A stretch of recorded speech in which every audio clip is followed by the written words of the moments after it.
मथुरा की सांसद आदरणीय हेमा मालिनी जी कितना अच्छा काम कर रही हैं, तो उनके ऊपर जाके मैं ये बात कैसे सोच सकता हूँ। लेकिन अच्छे काम हुए हैं, हमने उनके 10 वर्ष का कार्यकाल 9 वर्ष का देखा है, तो चीज़ें कितनी अच्छी हुई हैं। आज मैं आपके चैनल के माध्यम से बिल्कुल हमारे मथुरा की जो हमारी आदरणीय जनता है उसको बिल्कुल क्लियर ये बात कर देना चाहता हूँ कि मेरा सांसद जैसी चुनाव में मेरी कोई भी कैसी भी इंटेंशन नहीं है। लोग कहें अलग बात है, पर हाँ मेरा कार्य करने का ये तरीका है और मैंने बचपन से अपनी कथाओं के क्षेत्र में भी इसी तरह से काम और मैं आपको बताऊं कि मैं तो भारतीय जनता पार्टी के एक बड़े छोटे से कार्यकर्ता के रूप में शामिल हुआ हूं और राजनीति में कोई पद पाना या कोई प्रतिष्ठा पाना मेरा कहीं से भी लक्ष्य। प्रबुद्ध सम्मेलन मुझे दिया गया है तो प्रबुद्ध सम्मेलन का जनपद में प्रचार करना तो मेरा नैतिक दायित्व है ही, तो मैं प्रचार कर रहा हूँ। कार्यक्रम मुझे दिया गया है तो उस कार्यक्रम को फुल फॉर्म में करना ये तो मेरा नैतिक दायित्व है, उसी को मैं निभा रहा हूँ। अब वो हजम नहीं हो रहा है तो उसके लिए मैं कुछ नहीं कर रहा।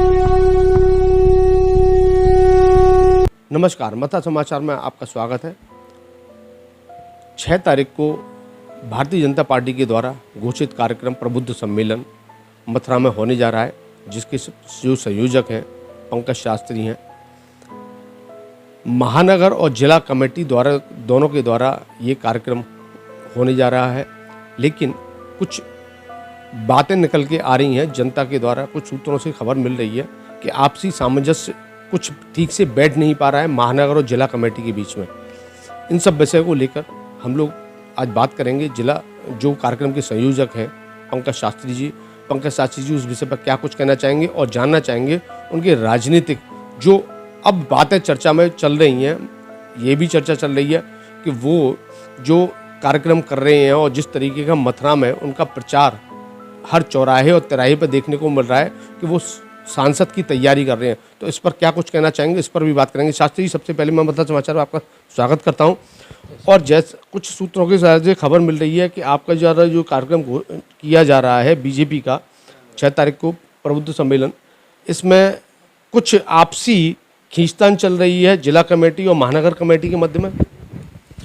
देखिए, ये जो कार्यक्रम है प्रबुद्ध सम्मेलन, ये आदरणीय प्रधानमंत्री जी के द्वारा प्रशस्त कार्यक्रम है और इस कार्यक्रम में ये कार्यक्रम क्योंकि भारतीय जनता पार्टी का है और इस कार्यक्रम में जिला कमेटी और महानगर कमेटी दोनों एक हैं। ये जो भी लोग इस बात को कह रहे होंगे, मेरा अपना मानना है कि विरोधी लोगों के द्वारा ये बात की जा रही होंगी। हालांकि मेरे संज्ञान में ऐसी कोई बात नहीं है, क्योंकि मेरे ऊपर महानगर कमेटी और जिला कमेटी दोनों का पूर्ण स्नेह है और दोनों कमेटियां तत्परता से इस कार्यक्रम को करने में लगी हैं।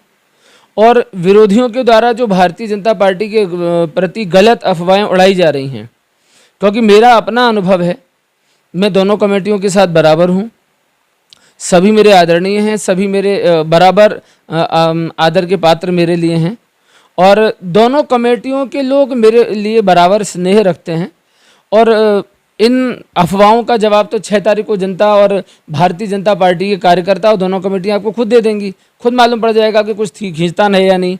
बाकी मेरी नज़र में ऐसी कोई बात नहीं है, क्योंकि ये कार्यक्रम किसी दल का नहीं, ये कार्यक्रम भारतीय जनता पार्टी का है, ये कार्यक्रम मोदी जी का है, योगी जी का है और पूरी भारतीय जनता पार्टी एक है, कहीं भी कोई खींचतान नहीं है।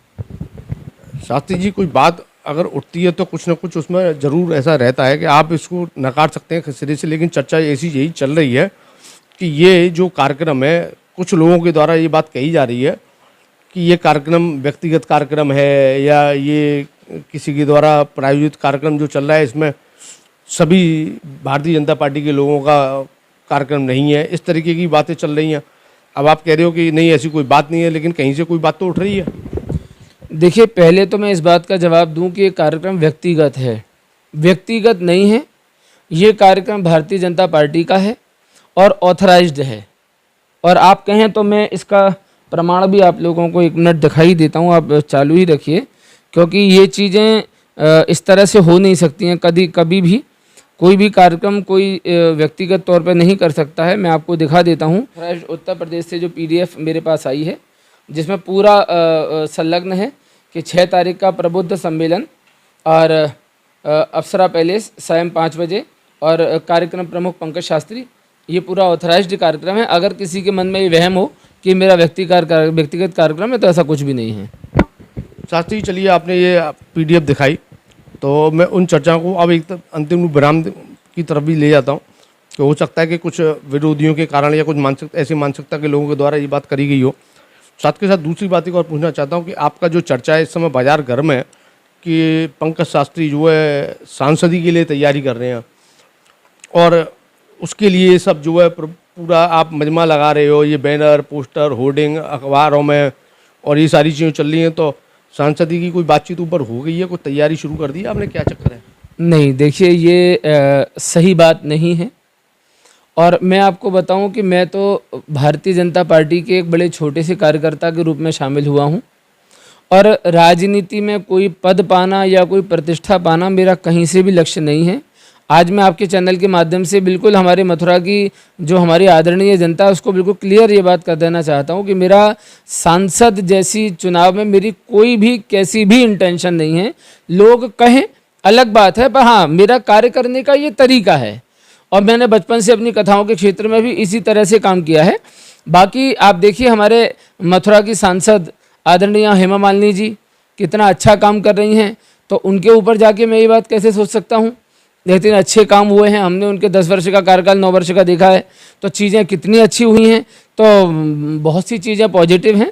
और मैं आपको बिल्कुल क्लियर कर दूं कि मेरे मन में ऐसा कोई इरादा नहीं है और ना मुझे कोई चुनाव लड़ना है। मैं तो केवल हिंदुत्व के लिए भारतीय जनता पार्टी में आया हूं। आज भी सेवा कर रहा हूं, कल भी सेवा करूंगा, मेरे पूर्वजों ने भी सेवा की है, तो मुझे तो सेवा ही करनी है। बाकी मुझे चुनाव से और सांसदी से जोड़ के ना ही देखा जाए तो ज़्यादा बेहतर है। आप इस बात को कह रहे हैं कि आप सांसदी नहीं लड़ने की कोई विचार नहीं है, आप कार्यकर्ता के रूप में, लेकिन चर्चा इस समय यही चल रही है। आप जिससे भी बात करेंगे शहर के अंदर जिस तरीके से पोस्टर और बैनर दिखाई दे रहे हैं कि ये व्यक्ति जो है सांसदी की तैयारी कर रहा है। आपने कहा सांसद हेमा मालिनी जी, जो कि हमारी माननीय सांसद हैं हेमा मालिनी जी, वो वर्तमान में भी सांसद हैं और अभी हो सकता है अगले टर्म में भी वो सांसदी लड़ें, ये संभावना दिखती है। लेकिन शास्त्री जी, केवल कार्यकर्ता के रूप में तो ऐसे हजारों कार्यकर्ता हैं, लेकिन कार्यकर्ता केवल एक कार्यकर्ता की हैसियत से तो आप इतने बैनर, पोस्टर, इतना प्रबुद्ध सम्मेलन और इतने तामझाम, ये कुछ हजम नहीं हो रहा है, क्या बात है? अब सब हजम ना हो तो इसकी जिम्मेदारी तो मेरी नहीं है, बाकी मेरे काम करने का तरीका यही है। और ये चीज़ें जो मैं बोल रहा हूँ ये भविष्य में आपके सामने आ ही जाएंगी। और आप ये समझिए कि अब ये तामझाम क्या होता है। अब जब प्रबुद्ध सम्मेलन मुझे दिया गया है तो प्रबुद्ध सम्मेलन का जनपद में प्रचार करना तो मेरा नैतिक दायित्व है ही, तो मैं प्रचार कर रहा हूँ। अब जब कोई कार्यक्रम मुझे दिया गया है तो उस कार्यक्रम को फुल फॉर्म में करना ये तो मेरा नैतिक दायित्व है, उसी को मैं निभा रहा हूँ। अब वो हजम नहीं हो रहा है तो उसके लिए मैं कुछ नहीं कर सकता। बाकी एक बार फिर जनता ये बात समझ ले कि मेरी कोई इंटेंशन चुनाव लड़ने की नहीं है और मैं इन चीज़ों से बहुत दूर हूँ। मैं केवल आध्यात्मिक व्यक्ति हूँ, कथा करता हूँ, गौ माता की सेवा करता हूँ, यमुना जी की सेवा करता हूँ, यही जीवन भर करूँगा। हिंदुत्व के लिए बीजेपी में आया हूँ तो जीवन भर बीजेपी से जुड़ा रहूँगा। बाकी मुझे कुछ चाहिए ये शब्द मेरे आगे कभी भी नहीं जुड़ेगा। कथा करते हैं आप, तो कथा अब लगातार चालू रहेंगी या कथा से इतनी हो चुका है कि अब आराम से चैन से जीवन अब राजनीति करनी है, या कथा करते करते जो है राजनीति, तो दो ही बातें हो सकती है। तो कथा से संतुष्टि हो चुकी है या कथा से इतनी प्राप्ति हो चुकी है क्या राजनीति के क्षेत्र में? नहीं, देखिए संतुष्टि की बात जहाँ तक है तो हमारे यहाँ श्रीमद् भागवत में एक उक्ति आती है कि यदृच्छा लाभ तुष्टस्य तेजो विप्रस्य वर्धते। ब्राह्मण का धर्म है कि जितना मिल जाए उसमें संतुष्ट रहे। तो हमने ये संस्कार हमारे गुरुओं से हमारे परिवार में सीखे हैं, तो संतुष्ट तो हम हमेशा से रहे हैं। मुझे आज कुछ मिला है तब भी मैं संतुष्ट हूँ, जब हमारे पास कुछ भी नहीं हुआ करता था तब भी हम संतुष्ट थे, और भविष्य में ठाकुर जी कृपा से जो होगा उसमें संतुष्ट रहेंगे। तो ये विषय नहीं है कि कथा से पूर्ण रूप से संतुष्ट हो गए तो राजनीति में आ गए, ऐसा नहीं। हिंदुत्व के लिए सदा काम किया है, बस एक प्लेटफॉर्म नया पकड़ा है भारतीय जनता पार्टी का। शामिल तो हम पहले से थे, सक्रिय राजनीति में आए हैं, तो किसी न किसी माध्यम से हिंदुत्व की सेवा करनी है, तो सेवा के लिए आए हैं। और ऐसा नहीं है भैया अभी तो बहुत जीवन बाकी है, अभी तो मेरी उम्र भी इतनी नहीं है कि मैं संतुष्ट हो जाऊं। अभी तो बहुत सारी जिम्मेदारियां बाकी हैं, सामाजिक तौर पे, पारिवारिक तौर पे और मेरे अपने धार्मिक तौर पे जो मुझे पूरी करनी है। तो अभी तो बहुत मेहनत करनी है कथा के क्षेत्र में भी, और बहुत मेहनत करनी है राजनीति और धर्म के क्षेत्र में भी। अभी मेरी कैपेसिटी है तो मैं कर पा रहा हूँ, आगे का पता नहीं, इसलिए जान लगा के काम करूँगा, ये मेरा संकल्प है। कथा से ज़्यादा मेवा दिखाई पड़ रही है क्या राजनीति में? अब भैया मेवा का तो गणित देखिए ऐसा है कि आप भी जानते हैं और पूरा समाज इस बात को जानता है कि मैंने कथा को भी कभी मेवा के तौर पर नहीं देखा है। यजमान हमको भी फ़ोन करते हैं कि महाराज जी कथा करानी है तो कितना लोगे, तो उनको हम भी यही बात कहते हैं कि हमारे गुरुदेव ने हमको सिखाया ही नहीं है, कथा के बदले पैसा मांगना, लेते हैं पर मांगते नहीं हैं, ये हमारा धर्म है। मेवा तो कथा में ही नहीं देखी तो राजनीति में क्या देखेंगे। अब जिस व्यक्ति को ना पद चाहिए, ना कोई प्रतिष्ठा चाहिए, ना चुनाव लड़ना है, उसको क्या मेवा मिल जाएगी। शास्त्री जी, आप जो बात कह रहे हो कथा में मेवा नहीं है, मेवा बनाए बने हुए इतने बड़े जगमोहन इतने बड़े महल आलुओं ने बना रखे हैं, तो ये सब कथा का ही प्रताप है। अब हो सकता है कि कथा का मैंने इसीलिए सवाल पूछा है कि हो सकता है संतुष्टि होगी हो, अब दूसरी तरफ भी ऐसा कुछ दिखाई दे रहा हो कि इससे ज़्यादा डेवलपमेंट वहाँ हो सकता है, क्योंकि आप जितने कथा देखेंगे कि कथावाचकों में, तो और ये अच्छी बात है, मैं इसको गलत तरीके से नहीं ले रहा हूँ कि भाई जो आदमी करता है उसका कर्म होता है और कर्म के हिसाब से उसको फल भी मिलता है और वो उसका लाभ भी लेता है, लाभ लेने में कोई बुराई नहीं है। लेकिन आपकी दृष्टि में अब क्या लग रहा है कि कथा से ज़्यादा लाभ अब राजनीति में। अच्छा, कार्यकर्ताओं का भी ये कहना है, कुछ कार्यकर्ताओं को भी मानना है, यही सोचना ही है कि कहाँ पंडित जी जो है कथा भागवत करते करते यहाँ आ गए, और कुछ कार्यकर्ता जो अपने आप को हतोत्साहित भी समझ रहे हैं। देखिए, पहले तो ये रंग महल की बात मैं आपको कह दूं, जिन्होंने बनाए होंगे उन्होंने बनाए हैं। मैं 20 साल से कथा कर रहा हूं और आज भी हम उसी घर में रह रहे हैं जिसमें हमारे पूर्वज रहते थे। अगर मैं ये मेवा और महल के चक्कर में होता तो मैं भी एक आध महल बना ही लिया होता, पर हमारे गुरुदेव ने हमें जो संस्कार दिए हैं उनको हम फॉलो कर रहे हैं। मैंने आज तक कोई महल नहीं बनाया, आज सब जानते हैं। हमारा वही घर है जिसमें हमारे पूर्वज रहते थे, उसमें अभी रहते हैं। अब दूसरी बात कि मैं राजनीति में मेवा के लिए, तो राजनीति में मैं आया नहीं हूँ, ये मैं सब कार्यकर्ताओं को स्पष्ट कर देना चाहता हूँ कि मैं उनके घर में कोई नया मेंबर नहीं हूँ। हमारे पूर्वज उनके घर के मेंबर थे, मैं तो केवल एक्टिव हुआ हूँ। ये अगर किसी को वहम हो तो मैं क्लियर कर दूँ सबको। अगर कोई व्यक्ति ये सोचता हो कि ये कोई नया व्यक्ति आया है भारतीय जनता पार्टी में, तो मैं नया व्यक्ति नहीं हूँ। मैं पूर्वजों के समय से भारतीय जनता पार्टी में हूँ और हमेशा रहूँगा, और ना इस चीज़ के लिए मुझे किसी से प्रमाण पत्र चाहिए कि मैं बीजेपी का सदस्य हूँ या नहीं। अच्छा, अब आप बीजेपी में आ गए हैं और सक्रिय सदस्य भी बन गए हैं, सक्रिय हो गए राजनीति में और बड़े बड़े कार्यक्रम सम्मेलन कर रहे हो, अब बंदर पकड़े जाएंगे, पहली चीज़। दूसरी चीज़ जो कि आप यमुना जी के लिए करने वाले थे कार्यक्रम, और खूब उसका प्रचार भी किया था आपने, बैनर पोस्टर भी लगे थे, हमने आपके साथ चर्चा भी की थी कि अंतिम निर्णय होने तक आमरण अनशन करने जा रहे थे। तो अब आमरण अनशन या कोई ऐसी अनशन या बंदरों के लिए कोई ऐसी बातें अब बीजेपी आने के बाद उठेंगी, या कि वो अब समाप्ति की तरफ गई?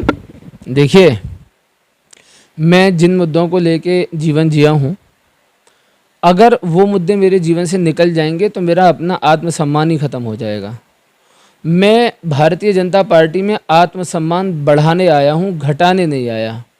मैं उन व्यक्तियों में से नहीं हूँ जो मौका ढूंढ के और अपनी गणित बदल देते हैं।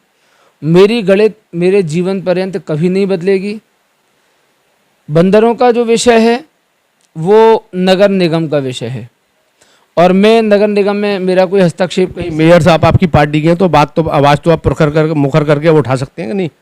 बिल्कुल, मैं जिन विषयों पर आवाज़ उठाता रहा हूँ उनमें अभी भी उठाऊंगा। पहले घर से बाहर रह के उठाता था, अब घर के अंदर उठाऊंगा। बाकी रही यमुना जी की बात, तो यमुना जी के लिए तो मैं आपको राजनीति क्या, मैं अपना जीवन छोड़ने के लिए तैयार हूँ, यह मैं आपको संकल्प करके बता रहा हूँ। यमुना जी मेरे जीवन का आधार हैं। यमुना जी का कार्य करना मेरे जीवन का सबसे बड़ा संकल्प है। उसके लिए मुझे किसी व्यक्ति को क्या, किसी समाज को क्या, किसी पार्टी को क्या, राजनीति को क्या अपने प्राण को त्याग करना पड़ेगा, तो भी मैं करने से पीछे नहीं हटूंगा। ये सबके सामने क्लियर हो कि मैं बीजेपी में आ गया हूं तो मैं यमुना जी की बात करना बंद कर दूंगा, तो मैं तो उन लोगों में शामिल हो जाऊंगा जो अपनी माँ के ही प्रति महाराज गद्दार जिसे कहते हैं। मैं गद्दार नहीं हूँ, मैं यमुना। अच्छा, आप यमुना जी की बात कर रहे हो, कुछ पहले जो हमने चर्चा सुनी हो, आपकी बातें सुनी है, वो यही थी कि यमुना जी का काम करने के लिए किसी पद का होना, महत्वपूर्ण पद का होना आवश्यक है। उसी की बात से ये चर्चा हुई थी कि पंकज शास्त्री जो है सांसदी की तैयारी कर रहे हैं, इनके बड़े नेताओं के साथ अच्छे लिंक हैं, पारिवारिक लिंक हैं, तो क्या ऐसा कोई आश्वासन मिला हुआ है क्या कि यमुना जी का काम तभी हुआ है सांसदी लड़ोगे? नहीं, ऐसा नहीं है। यमुना जी का काम तो यमुना पुत्र करेंगे ही, वो चाहे सांसदी लड़ें कि ना लड़ें। और फिर मैं आपको बता दूं, मेरा सांसदी में कहीं कोई इंटरेस्ट भी नहीं है और मेरा वैसा गणित भी नहीं है, क्योंकि इतने सीनियर लीडर हमारे बीजेपी में ऑलरेडी हैं। हेमा मालिनी जी हैं और भी कई सारे हैं, तो उनको पार करके मैं सांसद ही लड़ूंगा, तो ये तो कोई मतलब सोचने वाला विषय ही नहीं है, ये मेरी कल्पना में है ही नहीं। बाकी यमुना जी का काम तो यमुना पुत्र हूँ तो मैं करूँगा ही, और मुझे पता है मैं कर सकता हूँ। ये थे हमारे साथ पंकज शास्त्री, जो स्पष्ट तौर पे जो कि अब तक कयास लगाई जा रही थी, जनता में चर्चा का विषय बना हुआ था कि सांसदी की तैयारी कर रहे हैं। इनका तो स्पष्ट तौर पे कहना है कि मैं कोई सांसद के लिए दावेदारी नहीं कर रहा हूं और सांसद का कोई मेरी ऐसी सोच नहीं है, ना कल्पना है। लेकिन ये राजनीति है, कब किस करवट बदलती है, कब भाषा बदल जाती है, किसी का कोई पता नहीं रहता है। क्योंकि आज की बात है तो आज की बात अलग हो जाती है, लेकिन यही बात 6 महीने बाद इनसे हम करेंगे तो हो सकता है, संभावित है कि बात भाषा और बात दोनों बदल जाएं। यमुना जी के लिए कितना काम हो पाएगा, कितना ये बीजेपी में अंदर रहकर अपनी बात मुखरता से रख पाएंगे, चाहे वो बंदरों की समस्या के लिए हो, चाहे यमुना जी की समस्या के लिए हो, क्योंकि पहला एक टर्म बीजेपी पूरा कर चुकी है नगर निगम में और ये दूसरा टर्म है। तो ये आने वाले समय में पता चलेगा कि कितनी मजबूती थी ये बात ये अपने घर के अंदर रख पाते हैं। मतलब समाचार के लिए फिलहाल इतना ही। नमस्कार।